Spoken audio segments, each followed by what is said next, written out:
Welcome back to Midnight Grappler Animals, home of Flub Nation. I'm your host, Lan, and with me I've got just Keigen. Yes, just Keigen. That's my first name now. Just Keigen. Just Keigen. You know, there are like people named like Justin or Justice who like their nickname is just. That's so weird. It's so weird. Person, but there are people out there like that. I knew someone in high school. I met a person. Like everyone just called him Just. Weird. It was weird. I mean, like, kind of a cool kid though. You know, like he was fine. Whether you, I mean, obviously, like I don't know the actual person, but like affable guy. The temperament to be like, all right, fine, you can call me Just, or coming up with Just. That's kind of theater kid energy, but also, yeah, you can pull it off. You know? Yeah, I think so. You know, it's there are guys named like Just Away. So, yeah, you're Just Keigen, though. And you're here with me on this episode of the Offseason. Time to figure out what we're actually going to be talking about. The wheel has been whittled down. Some might even say whittled down to just two options. And of those two options, we are choosing... That's funny. We're talking about the good Asian effect, which was just chosen as I was saying that. What a coinky dink. 50% chance of talking about the exact thing the two of us are. There was a below 10% chance on a whole bunch of other times. So That's true. I mean, if we want to do the Monty Hall problem, but I don't want to. But for off-season topics, I'm not that side of my life is not going to intersect with this side of my life. So good Asian effect is going to be our topic for today. This one is a doozy. This is like 4, maybe 5 years of our friendship encapsulated into one topic, I feel. Yeah, a little bit for sure. Okay, so where do we start? I mean, we got to explain. Right, we have to explain. What is the good Asian effect? Why are we picking on this poor image comic from like 2 years ago, 3 years ago? Okay, Eisner Award winning. Sorry, okay. And optioned for, I think, a film. I think it's optioned for a film. Hold on. I think. Just vamp. I'll verify that claim. I'm trying to think because like. You didn't read it. You weren't reading it as it came out. Right? Yeah, I was. I have it in single issues. Okay. Yeah. I feel like I was complaining about it. Like it wasn't a thing somebody else complained, and I was like, yeah, you're right. This book's going. I feel like I was complaining about it maybe not the whole time, but definitely by the time the issue 4 hit, the praise was effusive. You know, people were saying it's the best book of the year, and I don't get it. I didn't get it at the time. I don't get it. And slowly then we started talking, and I don't think you disliked it as much as I did. And even then it's like, I think I liked it. Like it's a fine book, and I think that's still my take on it now is like it's a fine book. I think that was always that has always been my opinion on it, and it's like the praise is so much more than like it's not more than that, and it is getting more than that, you know. Yeah. Okay, so it is verified on March 5th of 2023. It was announced that James Wan's Atomic Monster is going to be adapting The Good Asian. Nice. Or at least it's in pre-production, I guess. I don't know. But yes, this is a very small indie comic. There's supposed to be more. There's supposed to be more of it too. Was there? In theory. I mean, they never announced a second volume or anything. So, right. Like, I mean, I thought that the Horizon Experiments like imprint was supposed to be like the spiritual successor to it, but it makes sense. Which those are cool. I haven't read all of them yet. I picked up Ayala's actually this week, even though it came out a couple weeks ago. You did recommend one of those books. It's really good. If that one turned into a real book, like I'd be reading it and I'd be like, "This is a good ass book." it's very helped by. I think Walsh is like the only known artist. Oh no, that's not true. The Dodsons did the first one, Manchurian one, and that one's good. Right. But the Walsh is just great on that issue.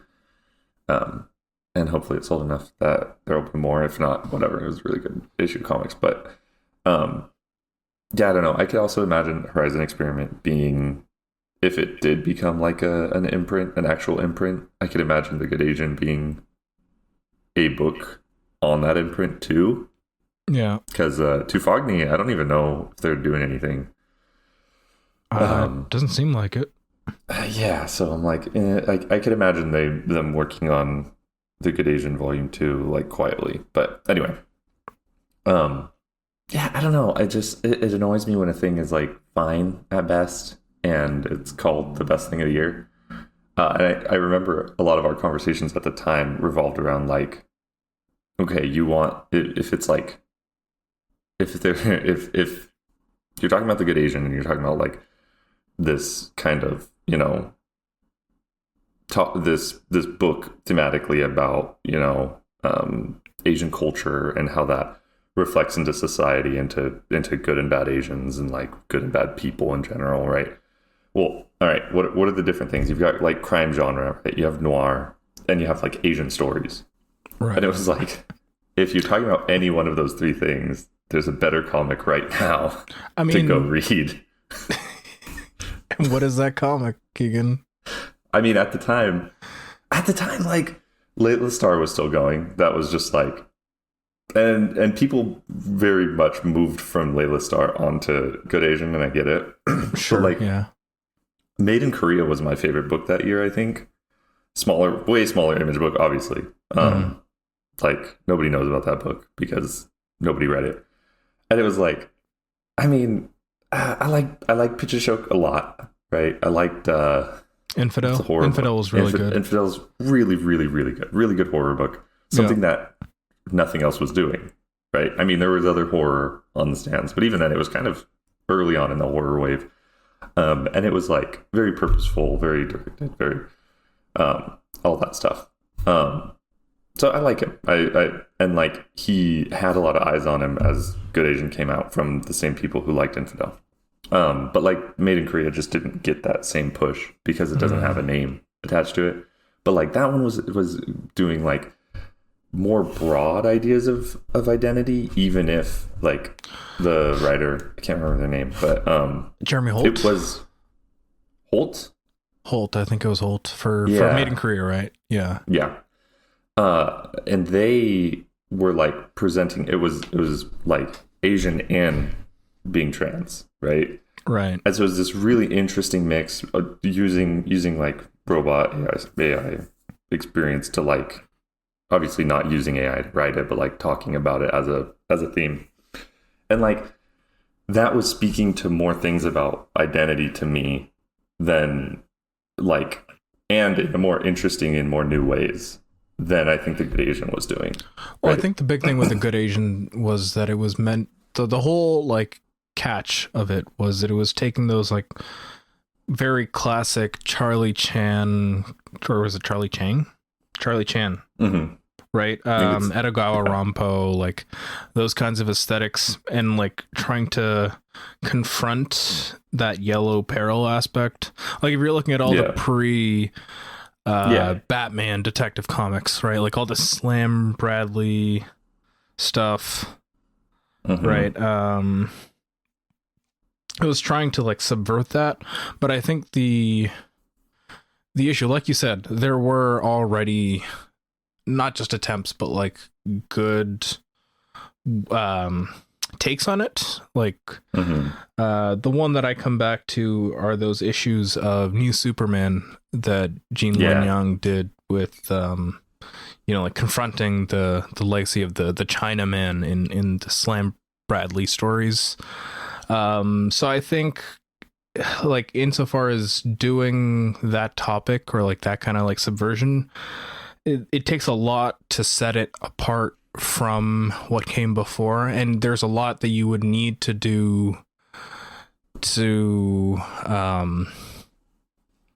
to not only like tackle the topic, but like tackle the topic with enough nuance while also telling like a good noir story, because that is already a tough thing, you know. Like doing a good noir comic isn't the easiest thing in the world. Many have tried, few have succeeded.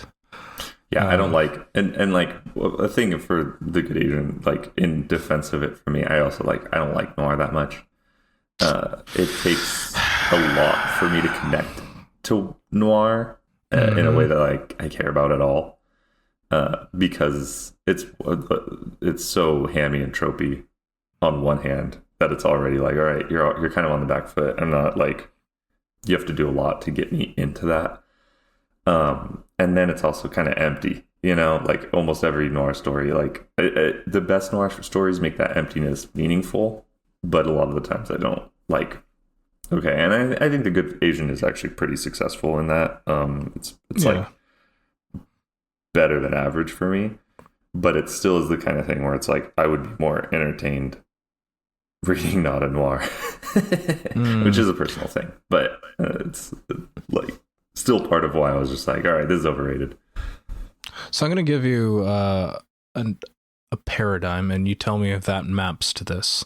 It's like when a director has a lot of great movies that never got the recognition they deserved, but then they put out a movie that isn't as good as their previous movies, and that's the one that gets all the critical acclaim and all of the awards. Yeah, it's a little bit like that. Yeah. I do think, like, I don't know, this feels like, I mean, this feels like a sophomore album that got more attention than the better first one, too. Okay. Like, just be a little bit more specific, right? Especially because, like, you can have an Oscar as a lifetime achievement award, right? Like Leonardo DiCaprio's Revenant win. He probably should have won for, like, 4 other things, but yeah. This one is a culmination of things, blah, blah, blah, whatever. And that's more palatable to me than what I think happened with Good Asian, which is just like, I mean, there was more attention on it, and it was good enough, I guess. But, I mean, this also goes along with, like, we've talked about, like, the expectation, like, critical expectations, putting more onto a story as you approach it. Obviously, like, I wasn't aware of it as I got into the book because I was reading it at the same time as all the people who were praising it. But then it was like my experience of reading it versus other people's experience of praising it, and it was like, this isn't equal. Now, do you think you had the book overhyped to you? Is that like an aspect of it? It was being overhyped while I was reading it. Does that make sense? So, like, I was having my own personal reaction to it. Right. That wasn't equal to the hype it was getting. Which, like, yeah, I mean, we were already saying that with it being, like, fine, but it being talked about like it's great.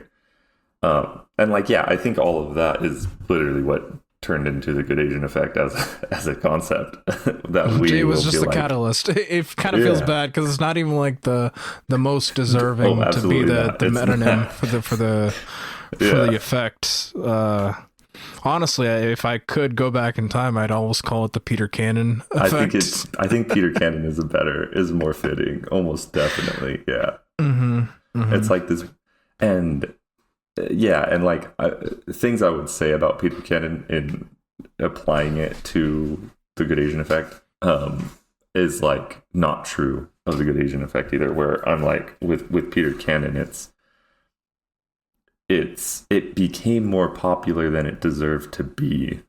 You know, it should have been this niche thing that was for like just superhero fans to be yelled at about Watchmen. Right. And I think it's fine that like it got used in that way, critically, socially, whatever, as like we should stop making statements on Watchmen. But it didn't deserve to get the hype or I can't remember if it won anything. Peter Cannon? Yeah. I think it won at least a couple Eisners. Let me check. But it still didn't deserve to like get put on into this like canonical spot by everyone.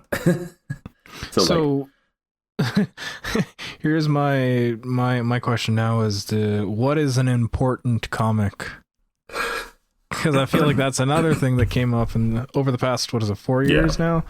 I mean, I think that's kind of a gut check thing, right? And I mean, it also depends on person to person. You know, if you talk to a person who only reads Big Two comics, then this list that I have in my notes app of The Good Asian Effect, like, it's going to be meaningless to those people. They won't. They'll maybe know, like 2 of them at most, maybe.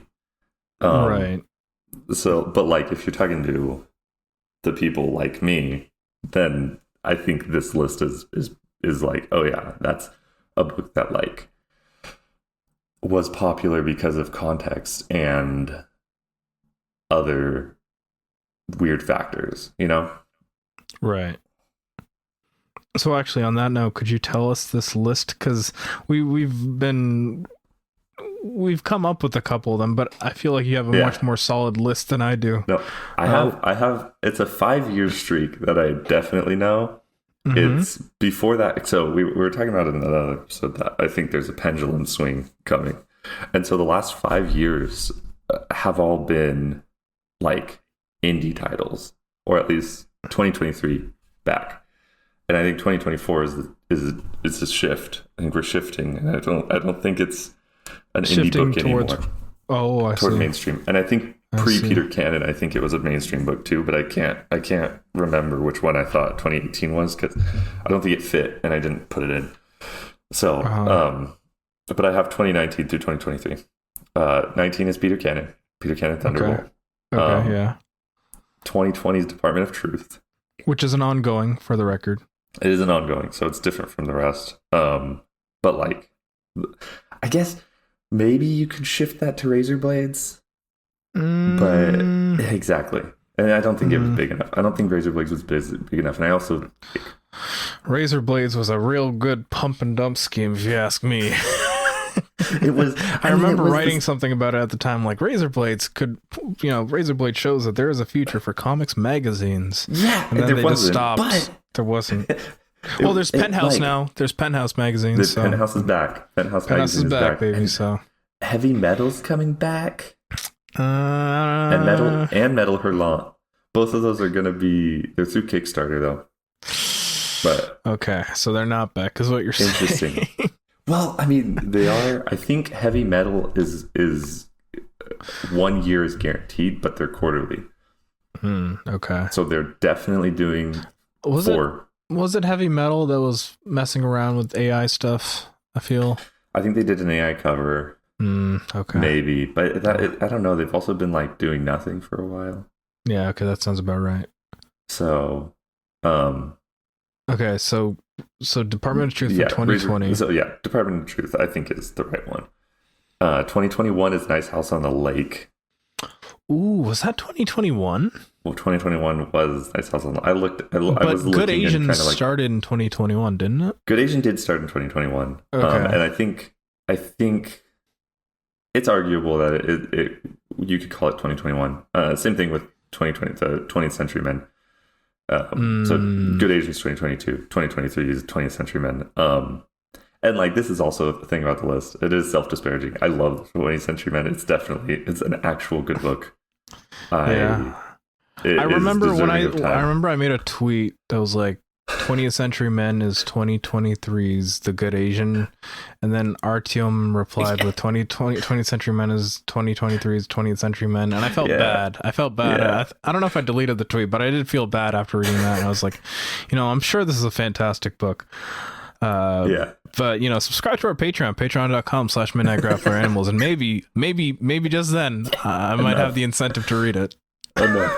Enough incentive, enough people come on to get Lan to read 20th Century Men. But I do think it fits. And okay. The reason is, like, those same basically like I think the definition of the good Asian effect has broadened since we initially were talking about it.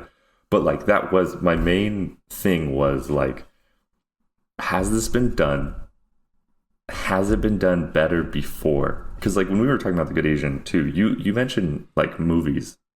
You mentioned like older movies that were doing exactly what the good Asian did, but better. Yes, yeah.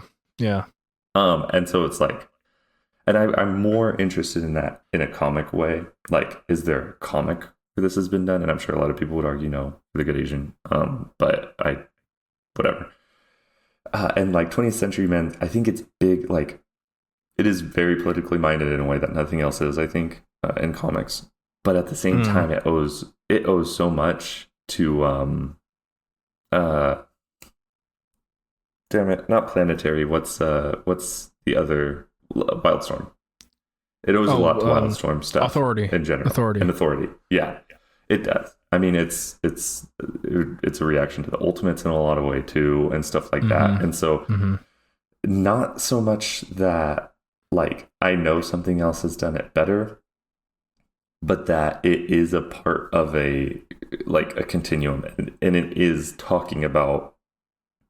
And I mean, I haven't even read Stormwatch or Authority either, but right. I know that it's tweaking on that stuff, you know? And so, like, that's why I think it applies. It also is just like people are enamored with that book. And that's okay. But I do think that effusive praise can be bad. That's also why I'm like, talk about a different book. Like, it's okay that you really, really like this book. Talk about something else though, because everybody's talking about this thing. Like, yeah, but like, what does that entail though? Like doing that. Like, where do you want people to be going, or where do you want people to be looking? Oh, I don't know. I mean, it's part of this. It's part of this thing of review culture, right? Like, yeah. And it's across everything, and everyone's a critic, and that is a bad thing. You know, and I think sometimes it's like we need to do fewer of these things because we're all saying the same thing.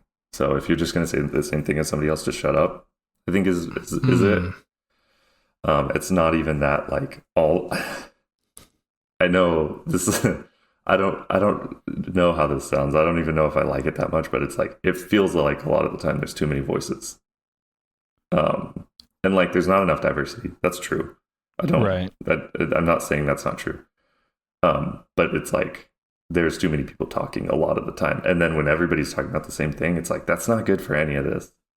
Yeah. Like in the case of the good Asian, I can definitely point to cases of like, okay, I can see the white guilt hitting. Yeah. You don't really need to be saying anything. Yeah. We get it. Yeah. And like, I also, as I was like making this list, I was thinking about this, and it's like, wokeness is a part of these books. Oh, fantastic. MGA, our right-wing shift. Our right-wing shift to the Everton window of Midnight Grappler Animals has shifted. I think it's a positive thing for the good Asian and 20th Century Men, even maybe to a degree Peter Camden. But like Department of Truth and Nice House on the Lake are performative in some key ways. Oh, you're telling me they're James Tynan the Fourth books? That's what I'm saying. And I also think that's one of the things about this sort of thing too, where I think it's very likely Denny's Camp continues being on this list. Okay. I think if we go before 2019, I think you get Tom King on this list. Yeah, Mr. Miracle's definitely Mr. Miracle's one of them. Yeah, absolutely. For sure. Sheriff of Babylon might be.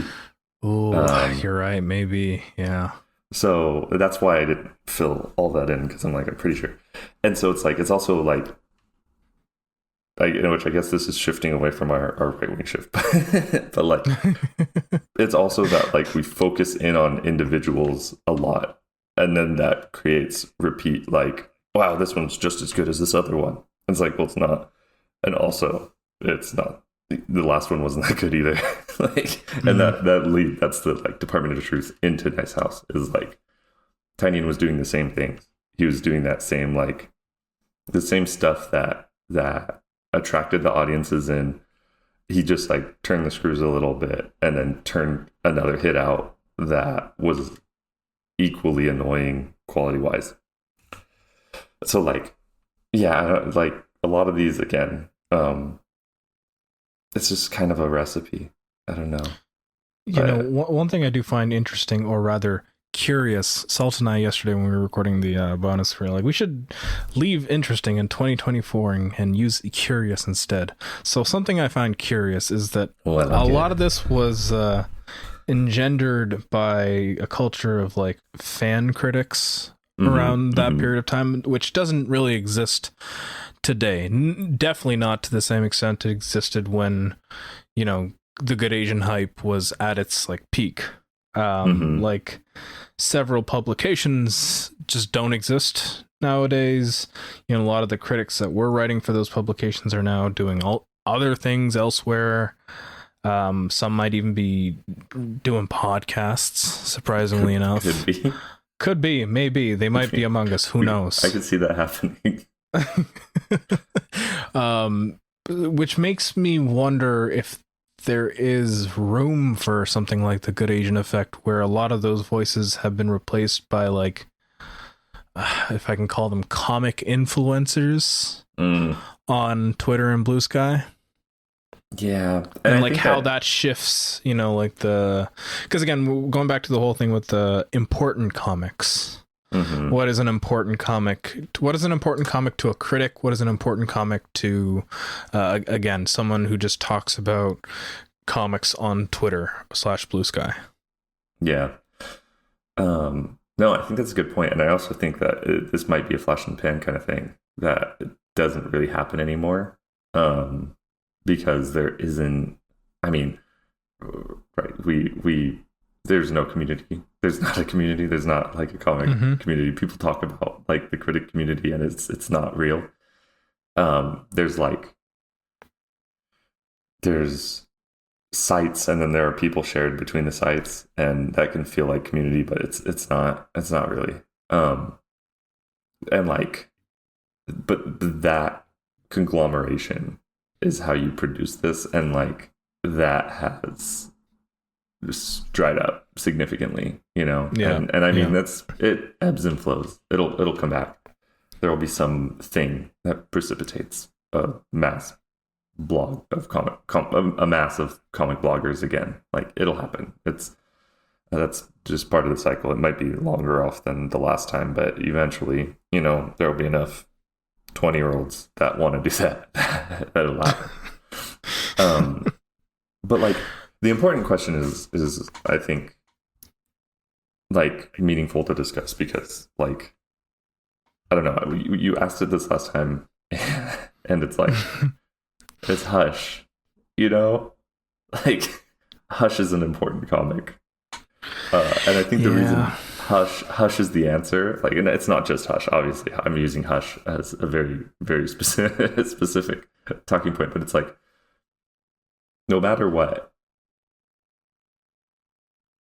like the Wednesday Warriors, Hush is going to be important to them. And so every time the reason why they're bringing back Hush. Exactly. Yeah.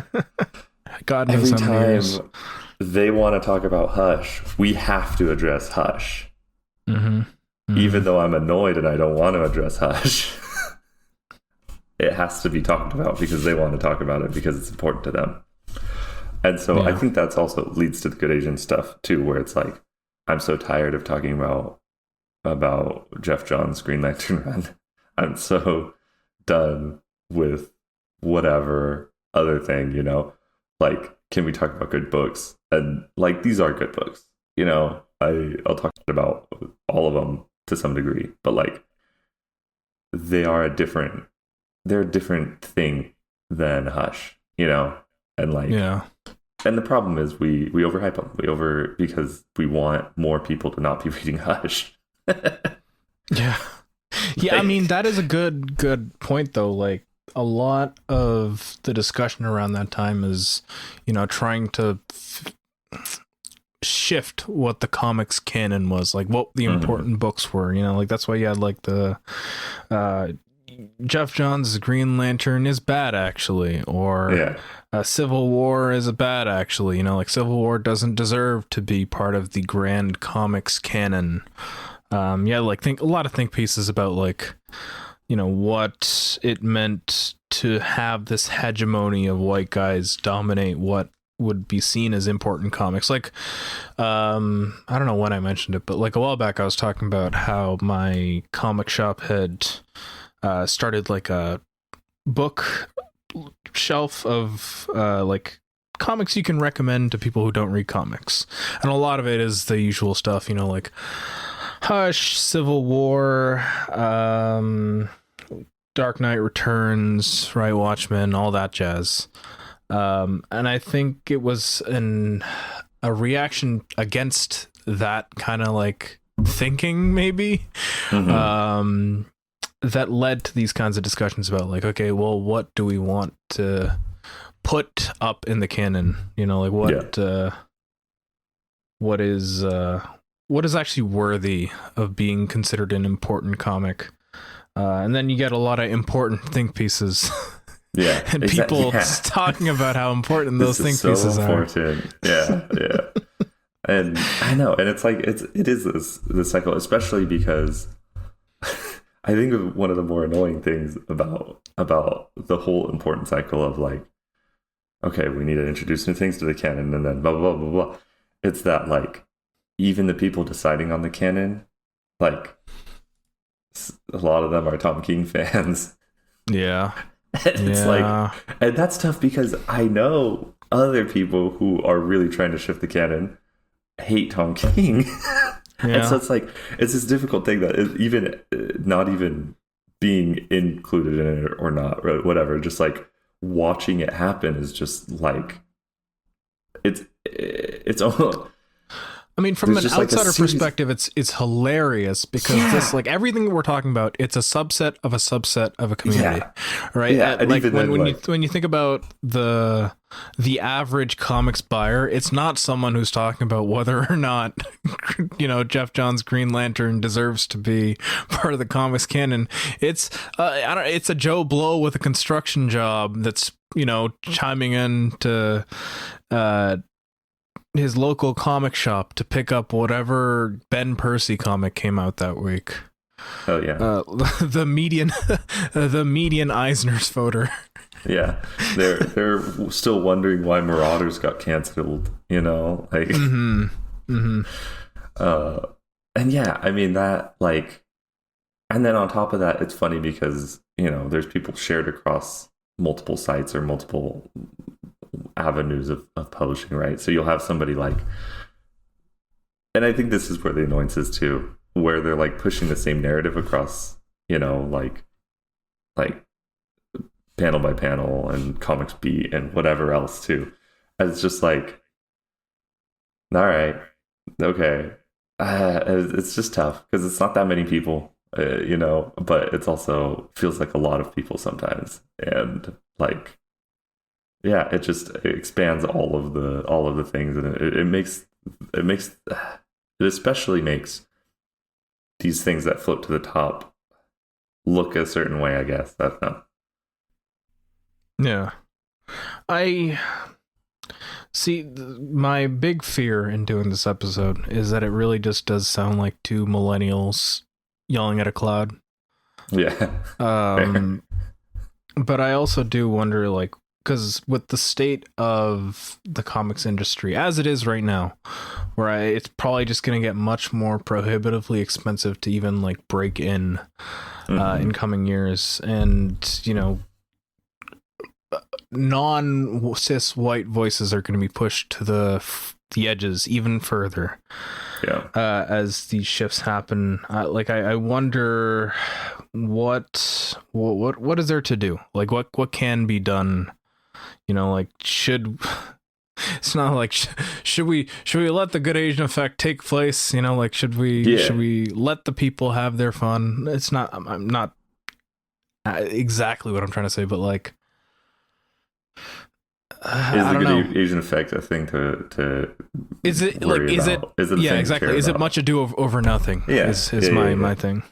And I mean, I think my thing is it's fun to complain. Like, it's fun to whine. Yeah, I mean, we went over this in the Game Awards episode. Yeah. Like, honestly, if you're looking for a diptych of MGA episodes to listen to, go listen to the Game Awards. Should the Game Awards still exist episode, come back to this one. Even play at the same time. You know, maybe there's some good confluence going on there. Maybe I pause at the same time in disbelief at whatever Keigen just said at the same time in both episodes. Whatever dumb shit Keigen said, you know, like that disbelief will be caught in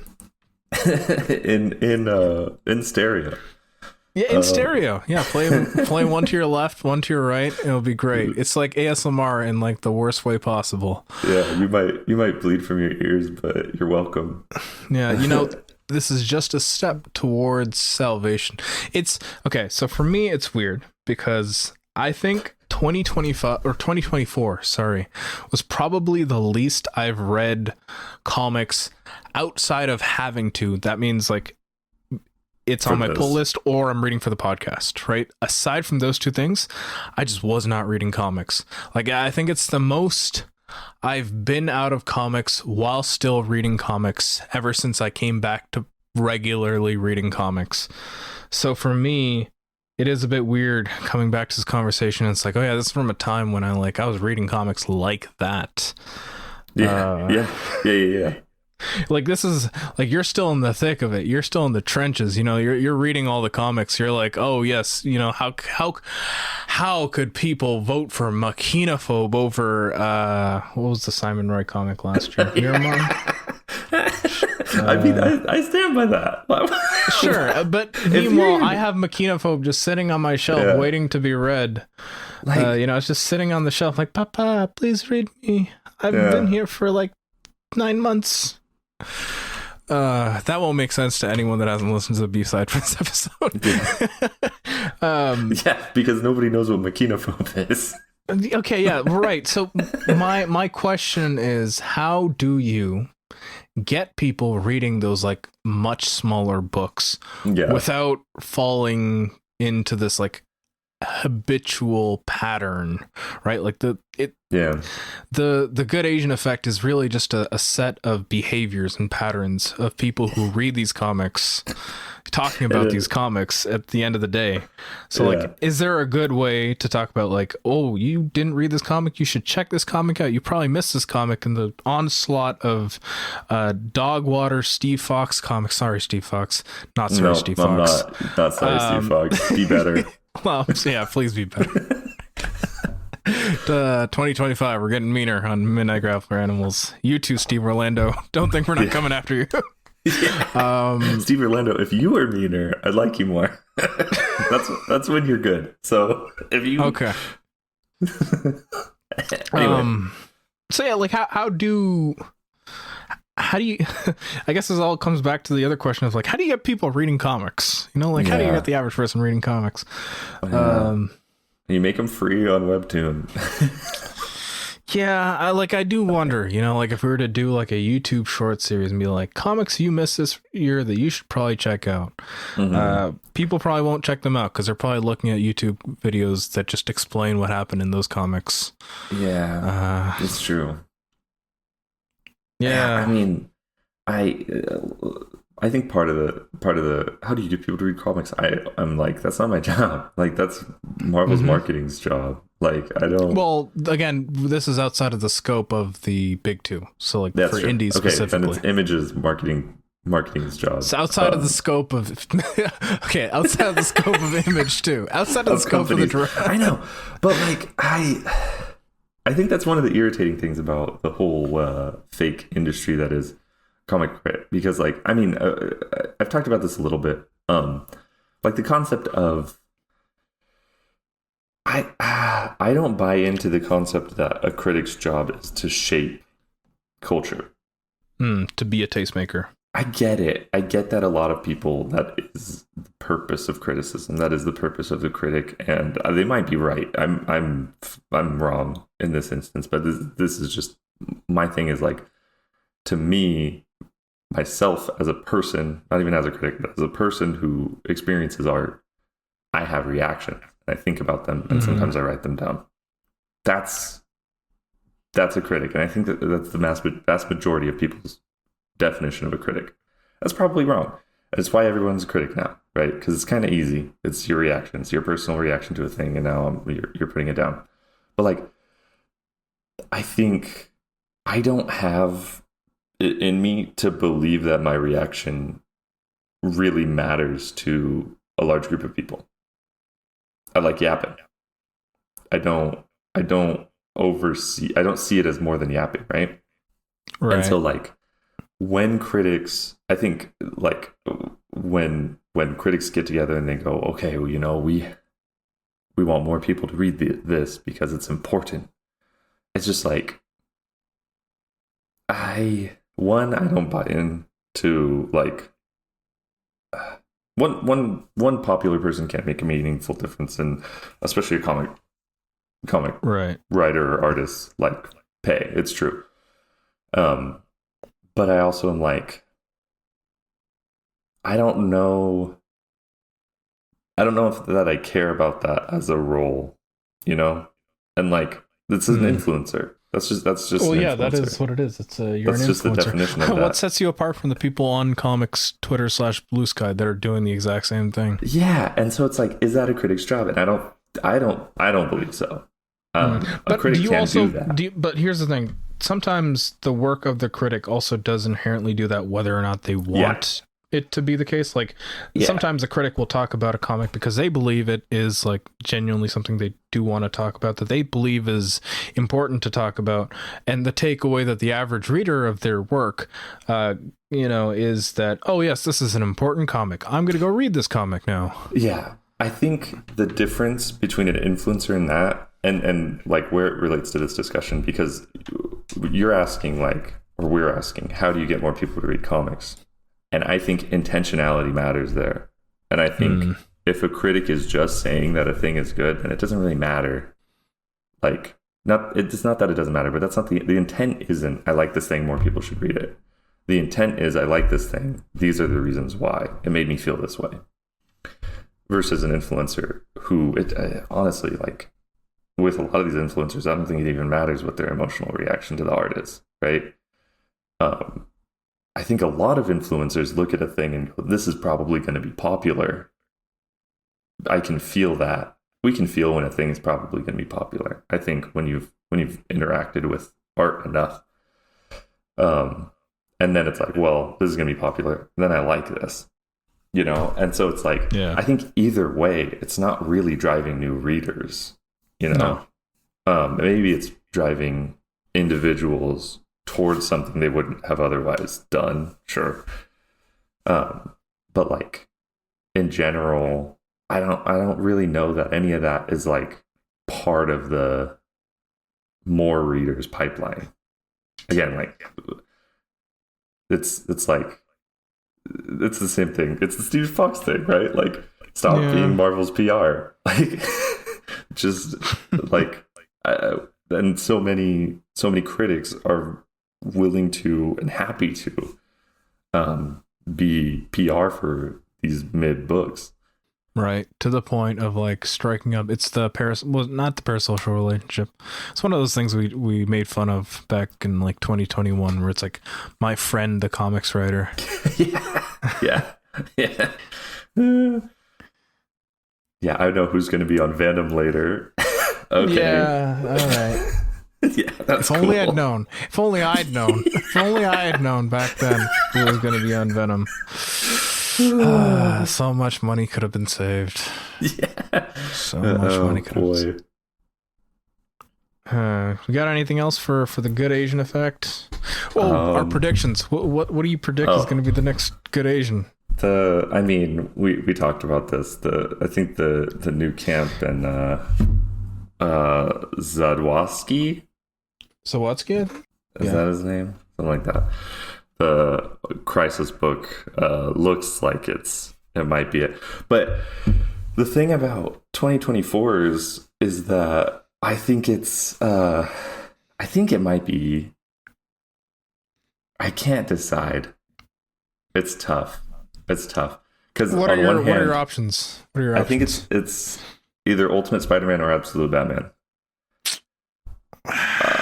And no, see, like the thing is, they're overhyped. People can be annoying about them, but I don't think I've seen a single person say this is the important comic that everyone needs to be reading. Well, see, and that actually makes me lean toward Absolute Batman because I think I have seen important allegations. Really, but there's also not enough. Really, I need it.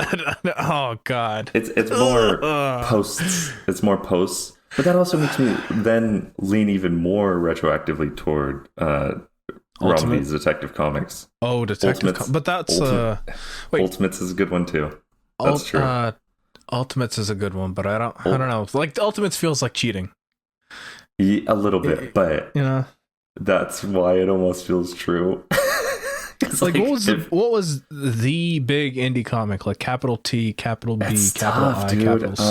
I need to, because I don't even know if I have a single. So I like this year. I guess I'm just gonna have to go back to the Beats top 50 comics list. Yeah, perfect. See, I'm telling you, it's a diptych. Maybe a King comic, but I don't think any of those really blew things up. Yeah, enough. All 5 people that are reading Danger Street, I'm sure, are really, really popping off right now.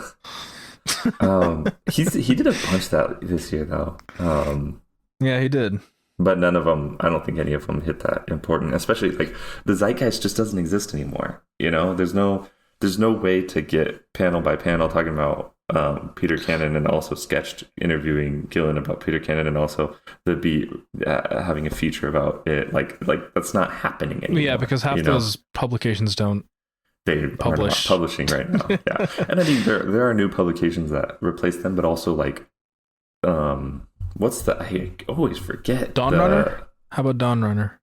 I don't think Dawn Runner was popular enough, is the thing. Okay. Maybe again, it wasn't popular enough, but the One Hand and the Six Finger, like that was big. I would almost put Dawn Runner over that. Like if that was ever, if those two were ever in contention, I'd definitely put Dawn Runner over. I mean, Dawn Runner was worse, so I would also agree. I would agree just because it wasn't as good. So it's like, yeah, it can slide Feral. into that spot. What? That's the follow-up to Stray Dogs. Yeah, Stray Dogs sequel. Helen of Windhorn. It doesn't have the hype. It doesn't have the hype enough. People like it, certainly. Right. But then that's what I mean too by the paradigm shifted, right? Because I think the real shifting point was Transformers. I think Daniel Warren Johnson, the Energon universe really kicking off. I think that's what really. Because I mean, it's very fair to say the Ultimate Universe and its popularity were hitched to the Energon universe. It rode the same wave. Like it was very close. And it's like, here's a line. Here's a small line. Mm-hmm. You read a book a month. Here you go. Though, in my opinion, like the Energon universe is very much its own thing. I think the reason why the Ultimate Universe popped off as much as it was the same reason the original Ultimate Universe popped off, was fatigue with the main line. So I think that's what really helped it. Whereas the Energon universe didn't really have a main line to work off of to offer that extra. I still like the Transformers to Ultimate Spider-Man pipeline is very real too, though. Those two, like again, it happened in very close proximity. There were a lot of people who regularly weren't reading comics, being like, "Oh, I'm reading this comic," so. Yeah, like they again part of the same wave. Oh, Mary Tyler Moorhawk. So I did read it. I did finish it. And the problem with that is like the only place I've seen it. I saw it gain some steam at the end of the year because people were talking about it as a good book, and so I saw it like a lot really close to each other. Definitely doesn't deserve the hype I saw. Like it's. I understand why comic nerds bought in on it so bad. It's also like not for me. It's very Ryan North, and especially the comic parts of it are very right. Also, actually, I think reading that book, I'm like, I would like Ryan North as an author. I should try out a prose something that he does at some point. Because I liked the prose sections of Mary Tyler Moore Hawk way more than I liked the comic. But I still don't think it's quite there. Okay. I get why I said it. The power fantasy, which is again cheating, just because it's the same team as Peter Cannon. That one might be it, but you really okay. At this point, we're talking, and I'm like, I kind of favor Ultimates over it a little bit, just because as a contender. Again, like, and it's really the thing of, like, the critic sphere has shifted toward looking at mainstream books so much more. Again, right. Yeah, like I'm looking like Rare Flavors. I rarely heard anything about after. No, wasn't good enough. Let's see what else. What else on this list? Santo Sisters is again very much it's a little too small. It's way too small. Like it's good books, but it's too small. My comic shop stocks it, and it has nothing to do with me saying anything about it. But okay, good distinction. And he doesn't listen to me anyway. I told him get Lab, and he was like, I'm not spending $35 on a newspaper. And I was like, cute. So anyway, so it's like it's that level. My shop isn't big, but like Santo Sisters isn't big enough. People don't talk about it enough. Yeah, it has to be talked about enough that it's annoying. And nothing really got there. Even Ultimates. Like I think power fantasy would fit that definition best, because like any writing about it is a little bit annoying. I mean, like a lot of it is because there's a social justice aspect of it where so much of it is. I'm sorry, I'm not trying to make the right word shift, but how do you talk about how people are being very annoying about social justice without sounding like a Nazi? I'm not trying to be the next off-season episode. I'm pro woke. Be woke, please. However, some of y'all are annoying. I think Power Fantasy we could nominate it. I haven't read a single issue of it. Like, I read the first trade. Reading through all these nominees, talking to you about like why you don't think they might be 2024 is a good Asian. Maybe comics has just lost the juice. Yeah, it's true right now. It's definitely the part industry of it. just has lost its juice. It's like what's it called? Ivan Drago and Rocky in Creed 2. One's got cancer and the other one's been exiled from Russia. The heavy hitters of yesteryear aren't hitting like they used to. You say that, and it's like I think a lot about the big the critical boom of from COVID, right? Like a whole bunch of nerds were stuck at home and nothing to do. Now's our time, like whole websites were forged in those flames. Yeah. And then died, and then some of them continued on for some reason. Are you going to offer a solution? No, it seems to me like the next logical step for that is like, all right, I finally figured out how to get people to read comics again. No. COVID too, baby. It's bird flu, dog. Like it's all right. It's here. We just need to make it more communicable. I've played these games before. But no. What I was saying is like that critical boom created like this feeling that there was also a creative boom within comics.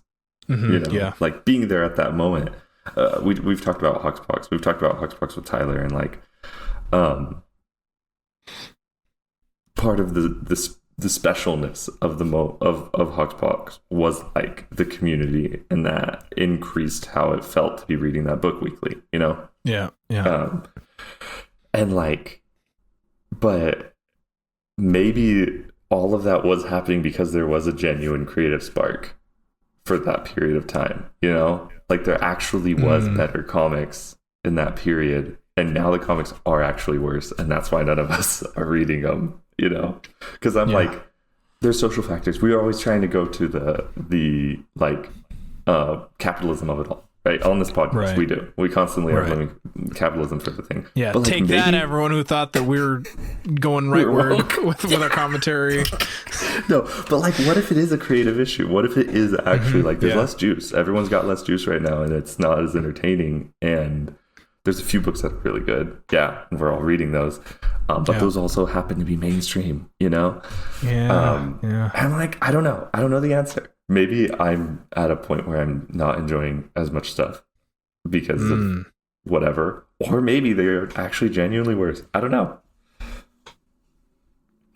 Well, we have time to figure that out, hopefully before any tariffs that may or may not exist, because you don't know when.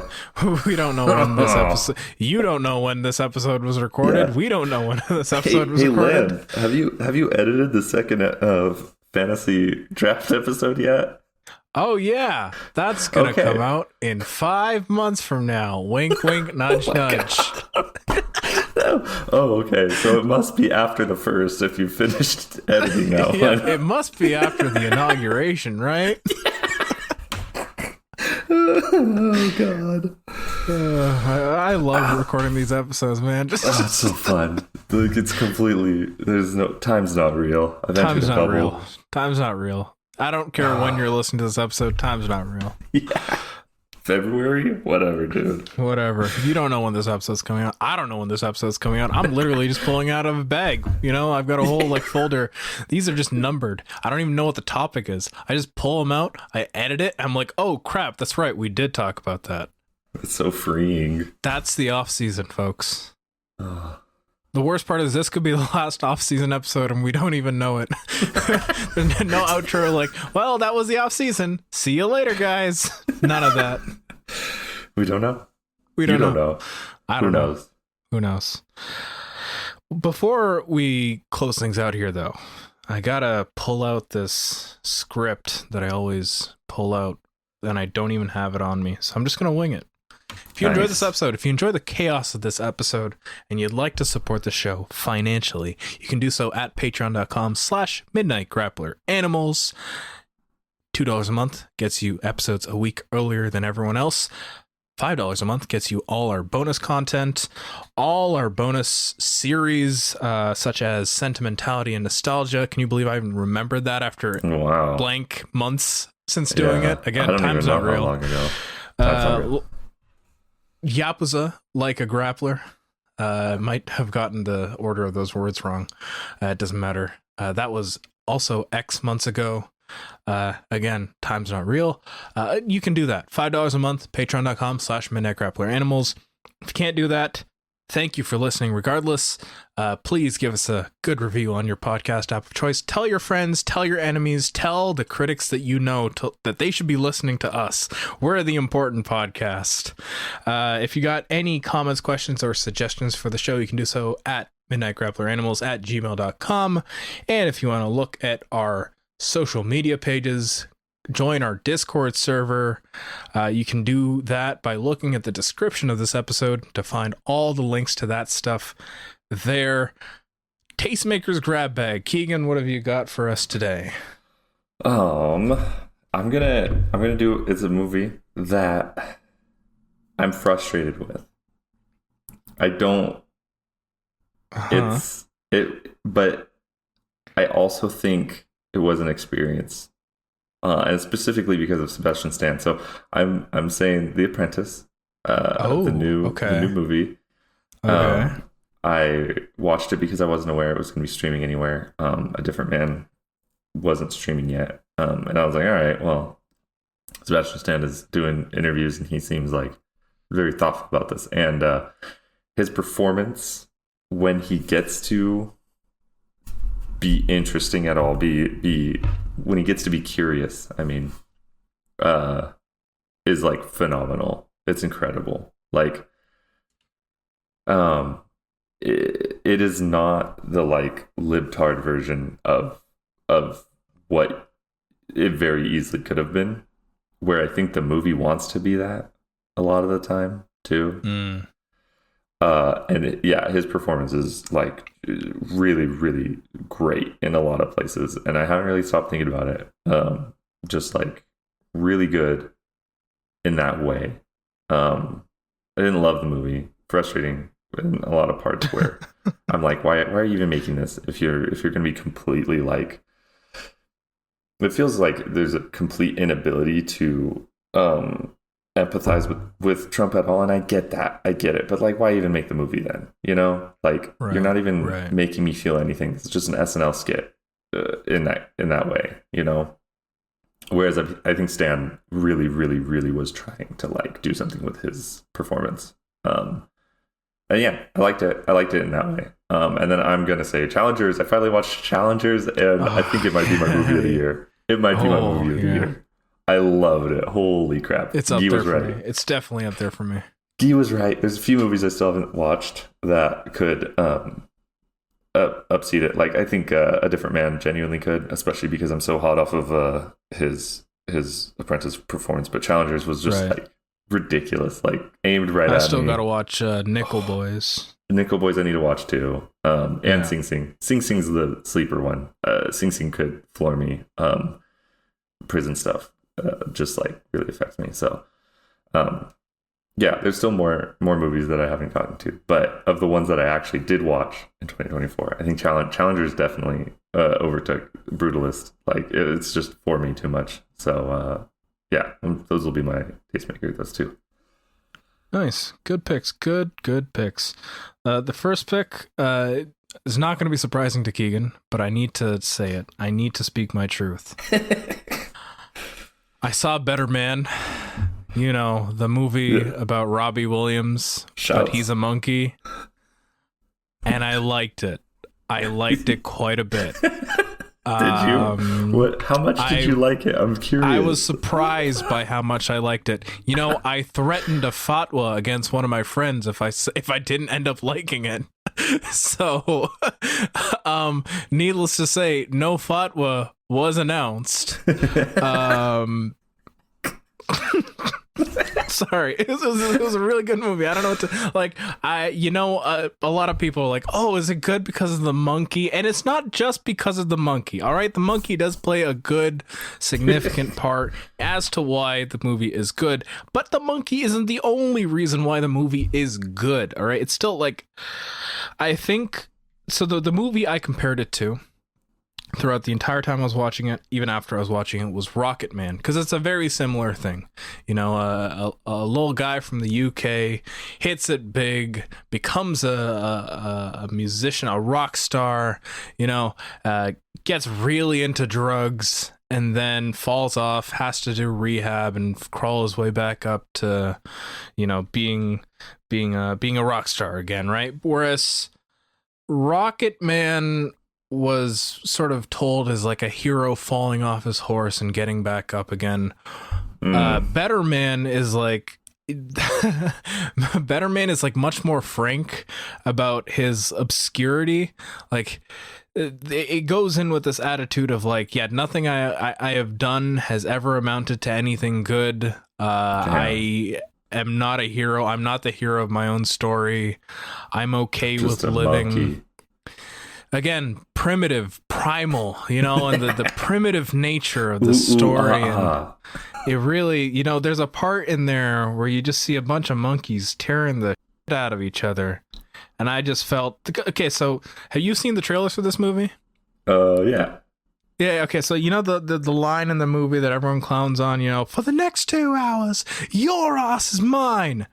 I was going in so ready to laugh at that scene when it happened, and the way that the movie played out. When it got to that point in the movie, I was horrified. I was shocked. I couldn't. It was like, you know, it's like watching a car crash over 2 hours, and like the part you get, like you can see the brains flying out, you know, like that's the part of the movie, like, oh, good movie. Dang. Good movie. I'm glad I didn't end up watching it on a plane or anything. I think the theatrical experience really did help. All right. So yeah, Better Man. Good movie. That's incredible. I'm really happy for you. Honestly, I think after that, I don't even think I have the wherewithal to recommend a second thing. I had a second thing, and I'm like, I don't want to recommend it anymore. Just go see Better Man, please. Just go see Better Man. I don't know if it's even still going to be in theaters by the time this comes out. It's probably hit streaming by now. I'm going to see if it's on Discount Tuesday. If it is, yeah, if it's on a Discount Tuesday, if they do like because I think it did get nominated for some things at the Oscars. See, so they might do an extra. I'm waiting for that. I'll have to go to another city, but they normally do a big Oscar. Yeah, so you know, if if it does end up replaying because of that, go take a shot. You know, go give it a shot. Better Man's already gone out of my theater. Better Man's already gone. That's crazy. Mufasa and Wicked are still there, and Sonic 3. Okay, Sonic 3, oh, you know what? That's a quick second recommendation. Sonic 3. I don't know if I've even recommended it in any of the other episodes, but Sonic 3. Sure. One's a monkey, one's a hedgehog. Better Man got like a 3-minute letterbox read through from you. Sure. Sonic 3. Sure. Sonic 3. Yo, I love it. It's sick. You know, it's like that clip of the two Washington brothers in the Criterion Closet. Oh yeah. Oh, so where good. Malcolm's so talking about like Michel Legrand and like these Jackie these movies are conversation. His delivery is perfect. Jackie Chan box it. You know what I'm saying? Like that's me. Sonic 3. You know what I'm saying? It's really good. I mean, it's just so funny. Like, where were they even hiding another Washington brother anyway? And it's incredible. Yeah, it's really funny. I've watched that clip like 50 times. It's like really funny. The timing is just so perfect. Yeah. Timing, delivery, everything. That's my third recommendation. If you haven't watched that clip, if you haven't watched that clip of Malcolm and John David Washington in the Criterion Closet, go watch it. It's really good. It's really good. All right. Well, you've gotten here to the end once again. Thank you for listening. Go tell us what your important comics, your important movies, your important whatevers are. Please. And as always, keep on grappling. It's too easy. It's so easy. You know, it's just a shame. You know, we need... Maybe I should like have like a soundboard of the other guys when they're not here.